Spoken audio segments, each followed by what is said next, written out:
How's it going, everyone? Welcome back to Rams Revealed. I'm your host, JB Long, and as you know, LA is above 500 for the first time this season. They've earned a winning record as they're off to Santa Clara to take on the rival San Francisco 49ers and to preview Thursday Night Football and, of course, to look back on that win over the Buffalo Bills is our guest, a Rams tight end, and maybe my cousin. We're about to find out. Potentially. Hunter Long. Hunter Long, good to see you. Good to see you. Thanks for having me. Yeah, so preparing, initially I said, no relation, but then the more I got to talking with some of my friends and family, you're from Exeter, New Hampshire? Exeter, New Hampshire, born and raised. So my paternal grandfather is from Portsmouth, so maybe we should you want to just knock out a quick 23andMe and maybe have the results by the end of the show? I always get the Howie Long.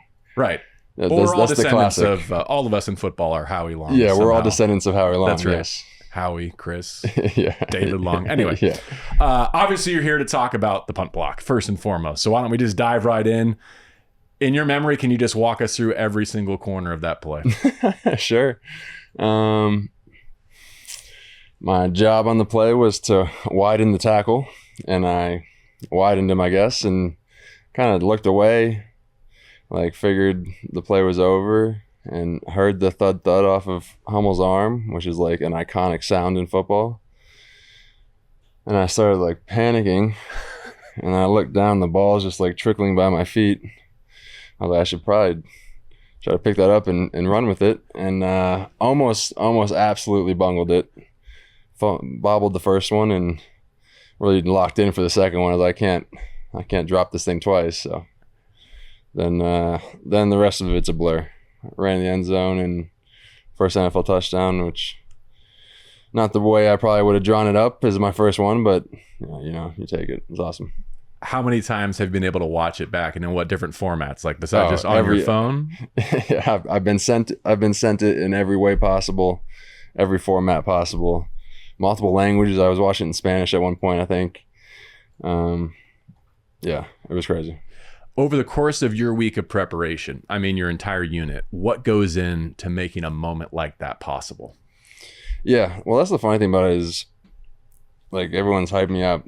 I didn't do a whole lot on the play. Like it was cool getting a touchdown, but I mean Hummel's block and the guys working on the inside to come free, and like football in general is as team sport as it gets, but special teams, I mean, those guys were, way more important than my role on that play and changing the game. And teams that the mantra is always like, you never know if you'll be able to make a play, but you know that if you don't go 100% every time, you'll definitely not make a play. So just trying to bring it every snap and sell out for the guys out there, and we love playing together, and it's a pretty cool unit.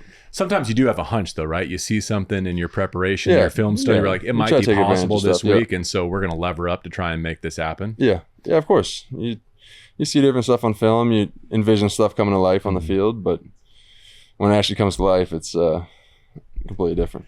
You're underselling yourself a little bit in this regard. You played more special team snaps than any Ram yesterday, and so what is on your plate in terms of your roles in the kicking game, in addition to everything you have to be responsible for running and passing the offense? Yeah. I'm on all 8 special teams. Is that a lot? For first time in the career. That's a lot. I'm on all of them. No, I love it. I mean, my role throughout my years in the NFL has fluctuated, a lot of highs, a lot of lows, a lot of injuries. And just at the point now, we're just grateful for every opportunity I get to be out there, run around with the guys, and try to make the most of every snap I get. And any way I can help the team win, like I'm going to try to give it my all. Mm-hmm. You mentioned Jake a couple of times now. He does lead the team in special team snaps this season. You want to brag on him a little bit? Yeah, he's a core 4 guy that, just as much as anyone else out there, sells out for the guys every snap and gives it all. He's always putting in extra work, film, getting guys right on the field, being kind of a leader out there, along with a couple of other of us. And he's awesome. So without him, I don't get touchdowns. So. Mm-hmm. So you're a New England guy through and through, right? Yep. Born and raised? Yep. Did that make you a Patriots fan growing up? I was not a Patriots fan. I actually despised Patriots fans because of how because my dad raised me as a Packers fan because he's from the Wisconsin area. Mm-hmm. So I was a big Packers fan growing up. My bedroom growing up was painted Green Bay Packer colors. Interesting. And I had a giant Green Bay Packer fat head on my wall, blankets, the whole nine. And I despised Patriots fans because that was obviously my childhood was their whole run of a lot of Super Bowls. And they were good friends, but you couldn't talk about the Patriots with them because it was just unbearable. So I think a lot of Rams fans are listening to this saying, see, we knew Hunter Long was one of us. And the reason I ask is because you score your first NFL touchdown with Tom Brady on the call. Yeah. My mom was freaking out about it. Like, it is cool. You get desensitized to stuff if being around what we're around all the time. But my mom was definitely freaking out. She mentioned it multiple times to me on the ride home. So she was pumped. And then you touched on this just a second ago, but to go back to it, of all the ways that you dreamed of potentially scoring your first NFL touchdown, whether it was as a child, as a collegiate student at Boston College, which we'll get to, as a Dolphin, as a Ram, that had to be pretty far afield. Yeah, definitely wasn't on the bingo card of, top choices for how I'd score my first touchdown, but definitely will take it. Another cool play, because you mentioned you're on all 8 teams, you're on the field for that last sequence where you just basically got a punt to win, right, with Ethan Evans. And the offense is on the field. They take the delay. They take the timeout. I see you guys gathered on the sideline. What was that give or take like to then jump on the field and try and salt that away with a punt? Yeah. Just trying to coordinate everything. I mean, every team kind of watches during the week. Other teams like mess up situations like that.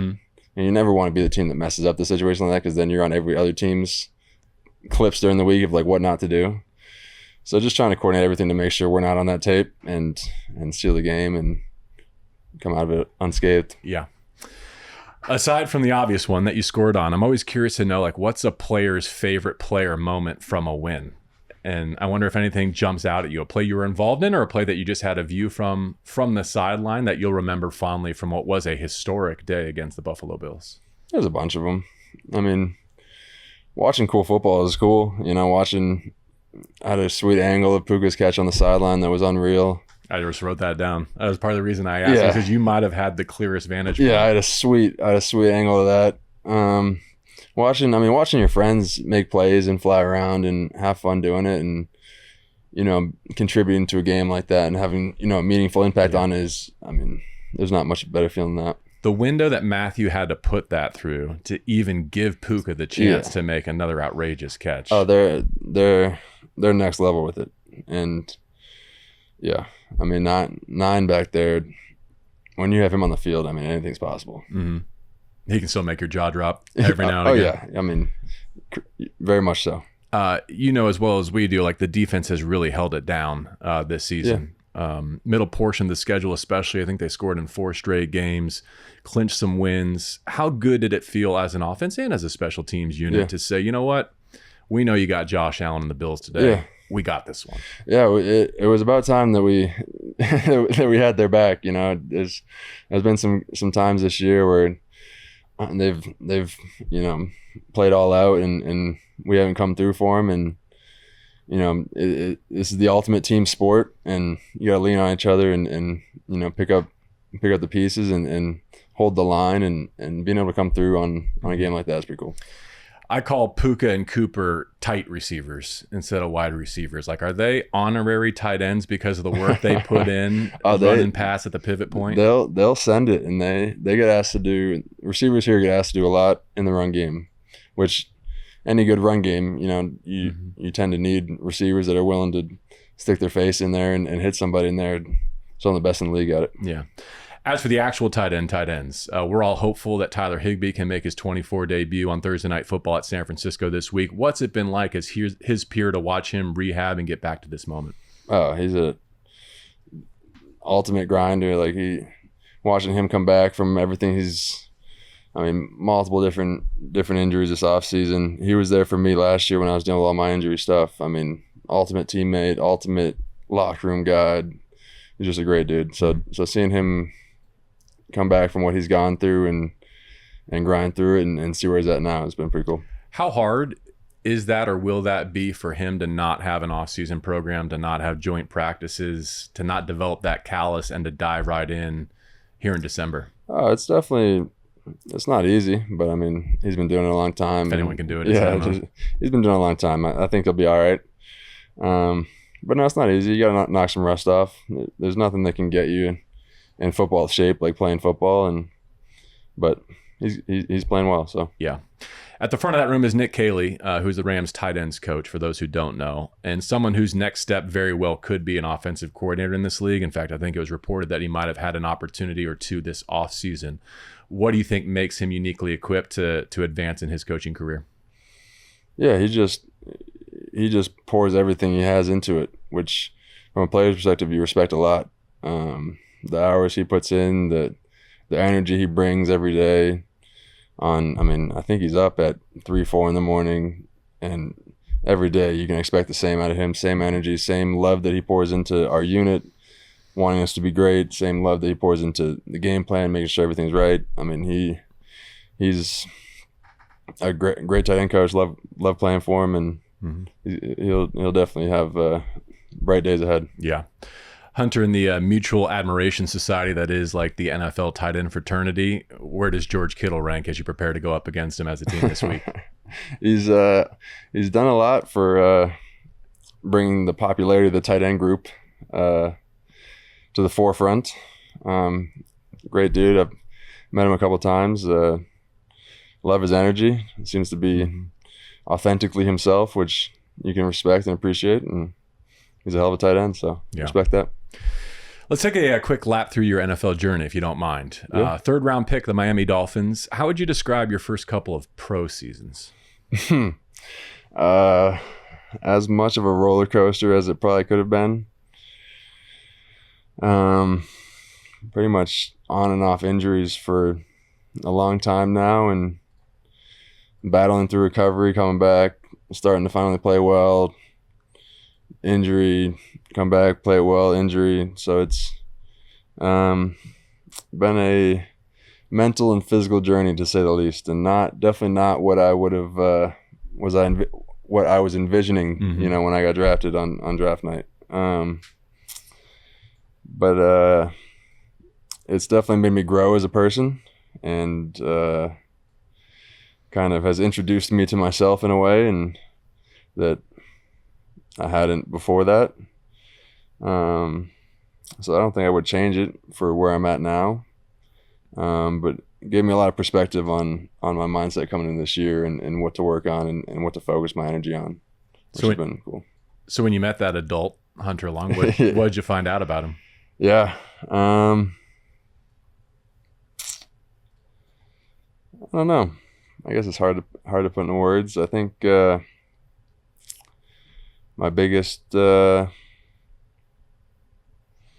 don't know if I have any like super insightful insight on this. I think my biggest takeaway from it, which has helped this year, was just coming to this year not worried about,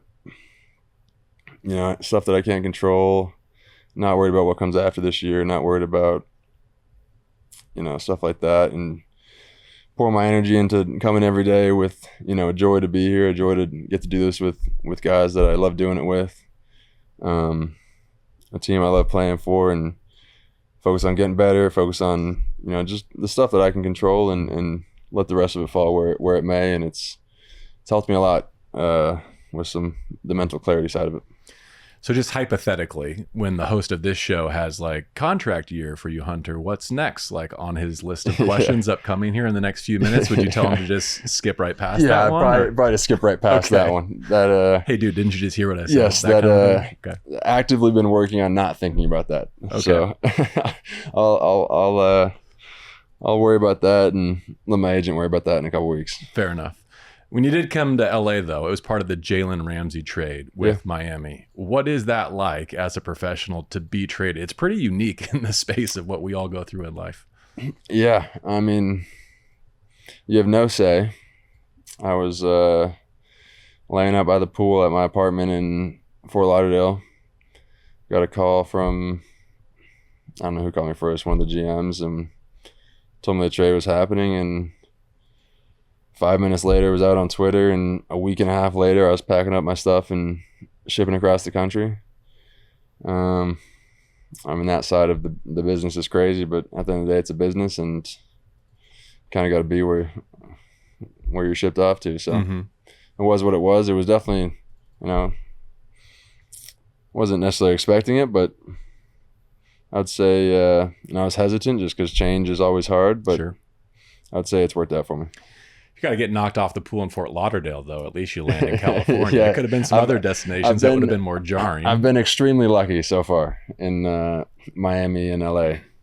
And it's honestly kind of made me a little soft to the cold. I mean, I grew up in the frozen tundra of New Hampshire for 21 years where it's just miserably cold all the time. To go to Miami and then be out here, I've gotten a little softer in the... you're rocking the rainbows now like a native Californian. Yeah. Perfect. Yeah. Fast forward a little bit because you come to the Rams, and again, it's kind of been your narrative. I get this. An injury that summer prevented you from probably carving out the role you would have liked on that 23 team, start the year on injured reserve. You're activated in November, and you got that start exactly a year ago on the trip to Baltimore. Your recollections of that day? Yeah. Got the start in Baltimore. Finally felt like I'd knocked the rust off coming back from the injuries. I mean, I had a great offseason that year and pulled my quad week before camp started, which is never ideal. Battling back from that, finally knocking the rust off, coming back and getting a start, and was playing pretty well against Baltimore, and just a fluke dive at the knee. As soon as it went, like I knew something was off. But it summed up the year, year of just battling and kind of ending up with the short end of the stick in a lot of ways. And you never want injuries, or you're not grateful for the injury. Obviously, I wish I didn't get hurt, but grateful for the insight and the tests I had to go through personally to get through it. So there's a lot of downtime when you are rehabilitating. You were telling me before this show started, you've actually got an interest or two away from football. Did that help you pass the time or distract you from the grind? Oh, definitely. Will you share what that was, by the way? Video games? Yes. We're talking about video games here? Start there, and then I'll follow up. Yes, I do play. I would argue I'm one of the best Call of Duty players in the NFL. Used to play semi-professionally, probably a little step below semi-professionally. Okay. Very good at Call of Duty.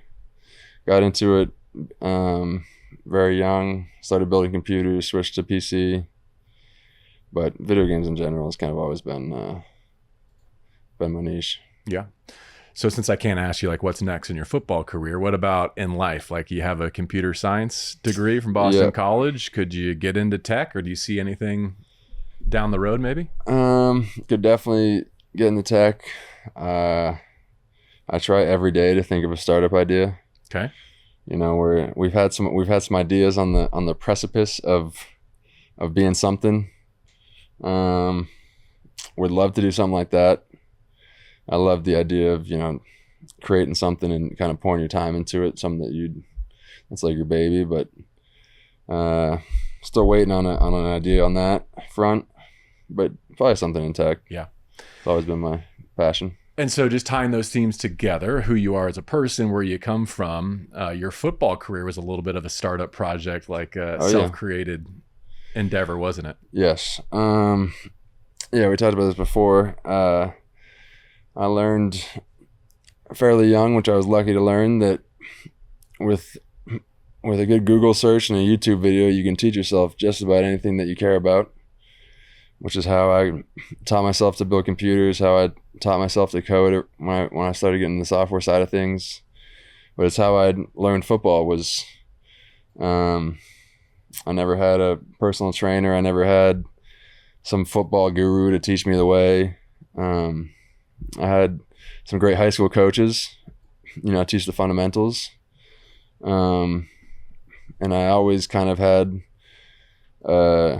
delusional confidence at the time that which you need early on to even pursue, you know, a college or pro career, is confidence in yourself to make it happen. And but I learned most of my football stuff early on from watching guys on YouTube or watching other people play and incorporate it to my game. And so a lot of self-taught aspects of it. Obviously, high school coaches were great. Still talk to them this day. They're awesome, and they played a hand in this more than most people. But just, you know, trying to be a student of the game and learn as much as you can. And it might be a pitfall, might not, but when I become passionate about something, it's like I need to know everything about this subject, and I'm not going to stop until I, you know, try to. So that's kind of how the football journey began. Yeah, which at one point included no offers coming out of high school, required a prep year. Yeah, I had no offers coming out of high school in 2016. Did a prep year at Deerfield Academy in 2017, and once I had, you know, kind of declared I was going to do a prep year, I got a couple of offers, but BC was my only Power 5, and had a couple of smaller ones around BC or around New England area, New Hampshire, UMass, UConn, but there was no, I mean, at that point, the time I had put into it, the path I had foreseen for myself, it was like I'm taking the best offer I got, and BC was the spot, which ended up being the best place for me. And without my years at BC, I mean, I'd be nowhere near where I am today. So it worked out. Then there's another Packers connection, but we'll get to that another time, maybe down the road. We got to get to the wind down, brought to you by Sleep Number. Each week here on Rams Revealed, we get insight into how sleep and recovery impacts performance in the NFL. And this is one of the trickiest weeks in the NFL. Here we are in December going into week 15. Hunter, can you take us inside Thursday night football preparations for a pro? And like from the moment Matthew Stafford breaks you down in the locker room at SoFi Sunday night, it's on. You're preparing. You're rehabbing. Yeah, the short week is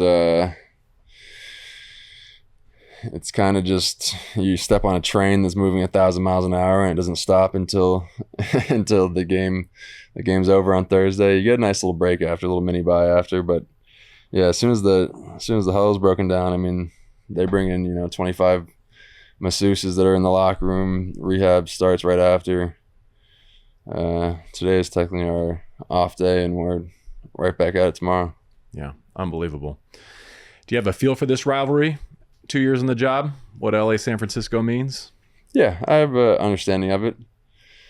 I don't know if I have any skin in the game per se in the rivalry, but you know, a conference, a division opponent, a division opponent that, you know, in-state rival, all the above. It's always a great game with them too. They're a good team, and always some great games. Yeah, between disliking the Patriots and potentially sweeping San Francisco, you can cement your place in Rams lore here in this little stretch. Sounds nice. What is your sense of the opportunity in front of this team right now, 4 games to play, in control of your postseason destiny? Yeah, I mean, McVay says all the time, you know, playing meaningful ball in December is, I mean, you can't ask for anything more than that. You know, the road to get here is not as important as where we are. I think the road that we took to get here has made us a much more mentally tough team. We've been tested in many ways, and have gone through a roller coaster in itself this season. But I think, you know, everything's coming together at the right time, and this team is as close as it's ever been, and I think we're trending in the right direction. So it's you try not to think too far in the future. You try to take it one game at a time, and, you know, just get the next win, which I think is what we're focused on. And but it's cool to have games that mean something right now. No doubt. All right, we close out this show every week with our grease board drawing, which I actually don't have with me. What am I drawing? Oh, God. Yeah, you don't have to draw, but Fair, our amazing intern. Oh, nice. Trainee does. Each week she Hell yeah. takes a shot of our guest and does her best rendition of it. What do you think? That's sweet. She thinks that might be her best effort yet. That's a hell of an effort. See the resemblance? I thought I was going to have to draw something, and that wouldn't have gone well. No. But that's sweet. We know you're more of a computer science guy. I hope now. I look something like that. Yeah, pretty good, right? I think we can safely conclude that we're not related now because I don't look anything like that. Yeah. So. No, that's sweet. And my brain does not I was work terrified like that yours I does. was going to have to draw. So the fact that someone drew something for me, Yeah. that's 1,000 All times. you have to do is autograph That's it. 1,000 times better. You're good to go. That's fine. I can do that. Good getting to know you a little bit. Wish you all the best this week against the Niners and the rest of your 24 campaign. Perfect. Thank you. All right. Appreciate it. For Hunter Long, I'm JB Long. As always, Rams Revealed, brought to you by Sleep Number.